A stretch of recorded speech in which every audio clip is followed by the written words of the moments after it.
experience of doing a Flipgrid. In this case, I'm in the online PD Summer 2020 grid, and I notice here the topic of Say Hello on Flipgrid. I can click to view it as a student, sign in with Google, and what I will see now, again, will be the prompt. I saw an animated GIF. I see Welcome to Flipgrid, tap the green plus below to open the camera, then record a short video and say hello, share a fun fact about yourself. You also notice here a little Immersive Reader. Microsoft, who owns Flipgrid, has been working with Immersive Reader, and it will read text aloud to a student if that is a barrier for a student's learning.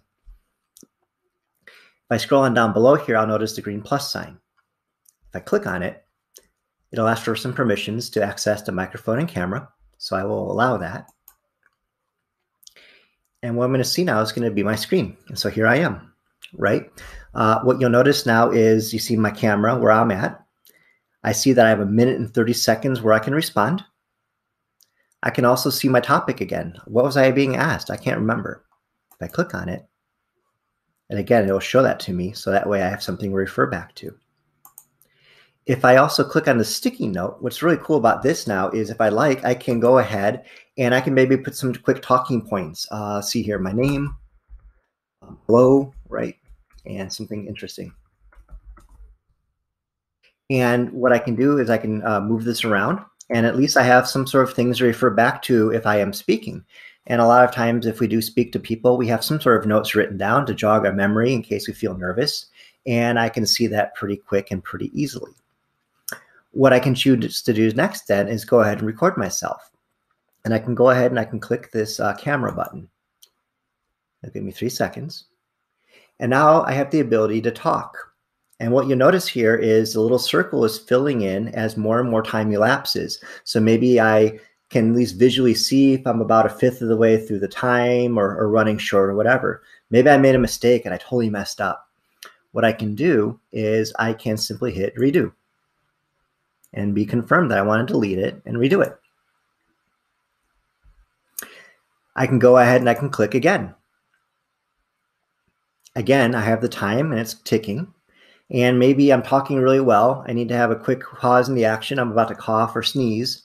I can hit pause and collect my thoughts or whatever else. And then I could choose to resume if I'd like. If I get to a point where I'm happy with this, what I would be able to do is stop it and then hit next.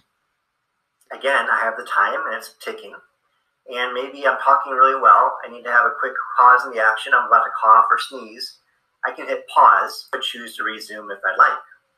If I get to a point where I'm happy with this, what I would be able to do is and maybe I like it. Maybe I want to add more content because I certainly had a lot of time to go, or maybe I don't. I would then hit next.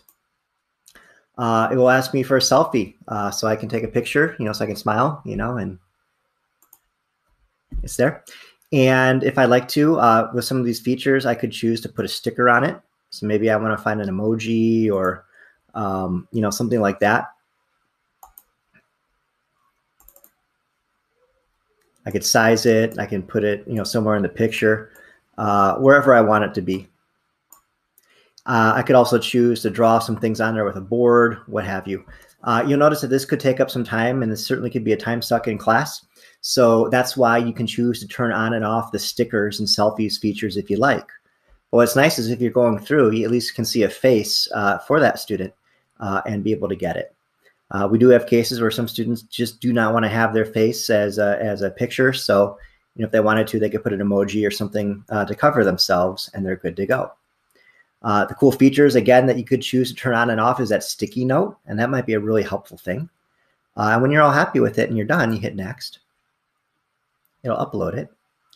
It'll ask you to put in a display name, right? So I can maybe put my name or my initials.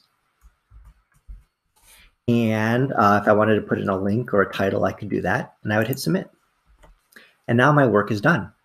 So now what's also cool is you see here that my unique response has an address, which I could keep. I could download a QR code to get to it directly. I could also choose to download the video if I'd like to be able to use that, for something later on, or I could download a selfie. And once I'm happy with that, I would just hit complete. And now you'll see that there's the board. And now the teacher could go ahead and check it out if they like. So what you'll be doing in this lesson now is going ahead and pretending that you're a student and seeing how this works. So think about the amount of time. How long is 30 seconds to talk or a minute? Practice that a little bit and keep that in mind too as you're developing out your assignments for your students.